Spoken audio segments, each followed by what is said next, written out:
Okay, let's get back to the marketplace, the financial markets, where the central bank still rolling out almost on a daily basis circulars to regulate the operations of the financial system. It's a very delicate market. So let's provide the platform for the next conversation regarding the commercial banks now allowed to do a single write-off. Of course, the new bank coming through, SunTrust, was not likely to be part of that. It's just a new kid. So the existing 25 commercial banks are the ones that will be doing a single write-off in 2016 of all the non-performing loans, or what you call bad loans, they already provided for on their books. In other words, they can take those billions of naira back, put them on their balance sheet, and become healthier.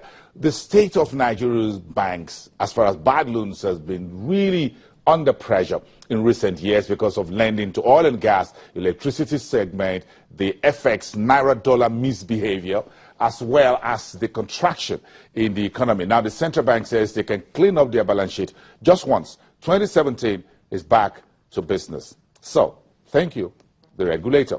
Meantime, the central bank says it will close its discount window or the standing lending facility window, or the SLF, on the settlement days for treasury bills, FGN bonds auctions by the authorized dealers. And if any one of them is participating in treasury bills or federal government of Nigeria bonds, they will not be part of the interbank FX market on the same day.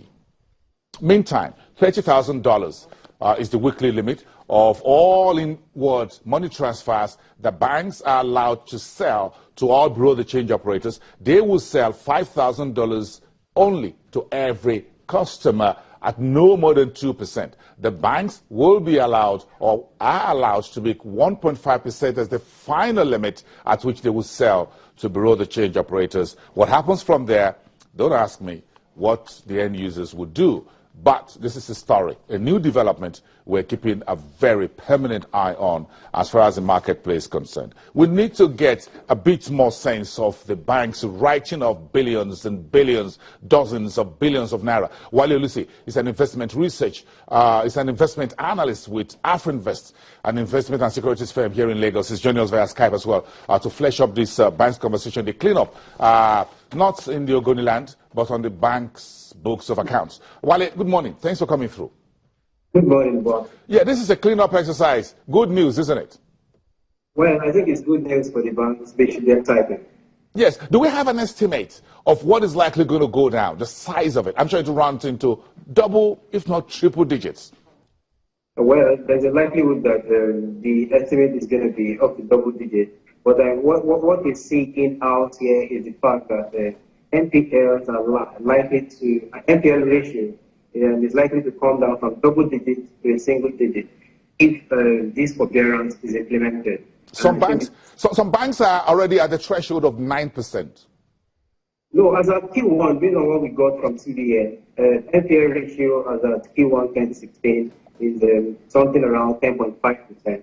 And we think this is going to go higher if this new forbearance, this write-off, not implemented. So I think for the banks, they should be excited. A number of them are already, way ahead of the 5% limit for NPL. The light of First Bank is 22.8% or thereabout as of Q2 2016 when they released their recent results.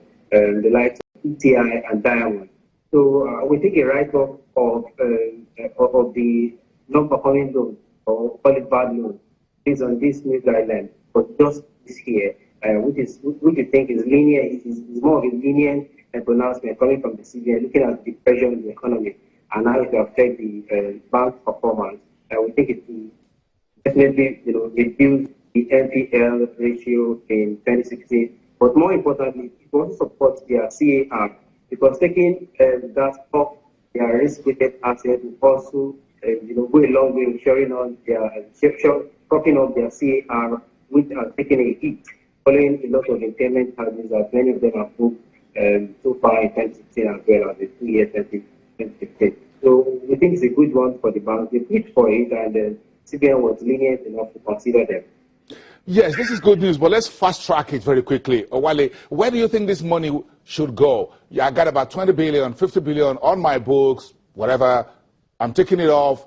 Well, thank you. The banks will chase the debtors as time goes on. But They will need to plow this money. Where do you think this money should go?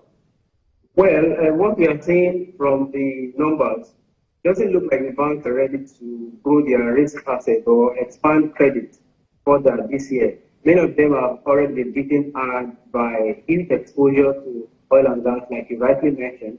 But we also see key pressure coming from the manufacturing sector, coming from the general commerce sector, as well as power, where many of these banks are not only exposed to in terms of the size or the concentration of their credit risk in these four sectors, but also in terms of the FX-denominated loans. So many of them have already had their fingers bitten by what the pressure we've seen in the economy so far. So now they are not really growing loans again. Any growth we see in loans in 2016 is likely going to be due to the nominal expansion driven by close to 40% devaluation of the naira earlier in June. So they are not growing loans. We think a big proportion of their fund is going to be deployed in financial assets, looking at the risk environment, the yield environment in the fixed income market. And the fact that the government is out for a lot of borrowing throughout 2016 so far. So here we do not see increased risk asset creation in 2016. Banks are largely shy of expanding loans. So this is not going into loans in our opinion. Yes, Wale, you and the rest of your colleagues are working on the new banking sector, your annual banking sector report.